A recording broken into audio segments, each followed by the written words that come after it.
Hello प्यारे students, कैसे हैं आप सभी। मैं डॉक्टर वरुण मारू, सहायक professor of political science. UGC net political science की फ्री ऑनलाइन सीरीज़ में आपका फिर से एक बार स्वागत है। स्टूडेंट, मैं बता दूं आपके लिए बहुत सी खुशखबरी वाली बात है कि जिस जून 2020 के एग्ज़ाम की मैं आपको तैयारी करा था पिछले 3 महीनों से ऑनलाइन फ्री मेरे यूट्यूब चैनल पर, उस यूट्यूब चैनल के माध्यम से बताना चाहता हूँ आपको कि एक जानकारी हमारे सामने आई है कि सितंबर के इस महीने में या 15 सितंबर के आसपास आपका एग्ज़ाम होने की संभावना है, जून 2020 का नेट का एग्ज़ाम। तो ज़्यादा दिन नहीं बचे आपके पास, आपको 10-15 दिन बचे हैं, उससे जम के मेहनत कीजिए आप, ठीक है। और इन दिनों में मैं अधिक से अधिक वीडियो बना करके आपका सिलेबस कवर करने का पूर्ण रूप से प्रयास करूँगा, ठीक है। हम पढ़ रहे हैं बहुसंस्कृतिवाद, मल्टीकल्चरलिज्म। बहुसंस्कृतिवाद का मतलब होता है कि विभिन्न संस्कृतियों के समाजों को समानता और संरक्षण देना। जैसे मान लो भारत है, भारत में बहुत सारी संस्कृति के लोग रहते हैं, ठीक है ना। भारत में मुस्लिम भी है, पारसी भी है, सिख भी है, ईसाई भी है, हिंदू भी है, तो सब संस्कृति का संरक्षण है भारत में, तो इसको बोलते हैं बहुसंस्कृतिवाद, ठीक है। इस संदर्भ में भीखू पारेख नामक एक भारतीय हैं जो कि ब्रिटेन में रहते हैं, विद्वान हैं बहुत बड़े। उनकी पुस्तक है व्हाट इज़ मल्टीकल्चरलिज्म, यानी कि बहुसंस्कृतिवाद क्या है।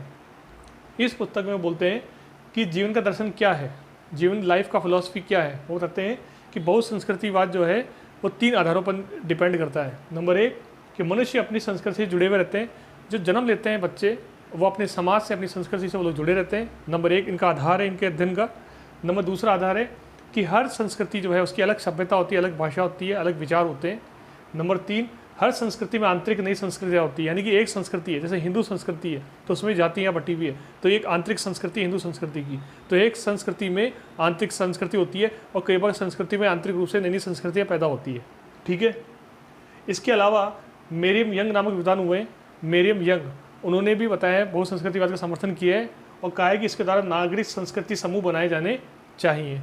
एक मुख्य नाम आता है विम किमलिका का नाम आता है, बहुसंस्कृतिवाद से जुड़ा हुआ नाम आता है। उसमें उन्होंने बहुसंस्कृतिवाद का सकारात्मक पक्ष बताया कि ये अच्छी चीज़ है समाज के लिए।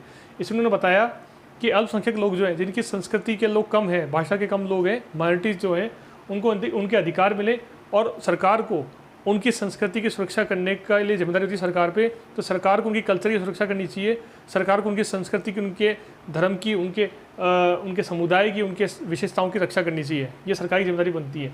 तो विम किमलिका कहते हैं कि बहुसंस्कृतिवाद समाज के लिए अच्छा है, इससे समाज को मजबूती मिलती है, समाज में विभिन्नता पर एकता बढ़ती है, ठीक है ना। तो ये है बहुसंस्कृतिवाद। विभिन्न संस्कृतियों के समाजों को समानता देना, संरक्षण देना।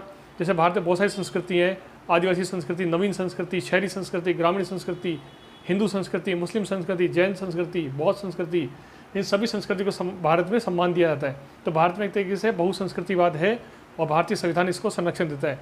जैसे विम किमलिका ने कह रखा है कि अल्पसंख्यकों को अधिकार मिलने चाहिए, भारत में पूर्ण अधिकार मिलते हैं। भारत इसका बहुत अच्छा उदाहरण है और भीखू पारेख ने बहुत अच्छा काम किया इसके ऊपर, वो भी इसके समर्थक हैं। उनकी पुस्तक का नाम है व्हाट इज़ मल्टीकल्चरलिज्म, बहुसंस्कृतिवाद क्या है। उनके 3 दर्शन है इससे संबंधित कि मानव अपनी संस्कृति से जुड़ा हुआ होता है, मानव अपनी संस्कृति से जुड़ा हुआ होता है, हर संस्कृति की अपनी मान्यता होती है और हर संस्कृति में आंतरिक नई संस्कृति होती है। इसके अलावा मेरियम यंग ने भी बोला है कि नए सांस्कृतिक समूह, नागरिक समूह बनाए जाने चाहिए। मेरियम यंग भी इसका समर्थन करते हैं, बहुसंस्कृतिवाद का, मल्टीकल्चरलिज्म का। आई बात समझ में। तो स्टूडेंट छोटा सा वीडियो था ये, लेकिन गागर में सागर के समान है। वीडियो को लाइक करो, शेयर करो, सब्सक्राइब करो। Thank you.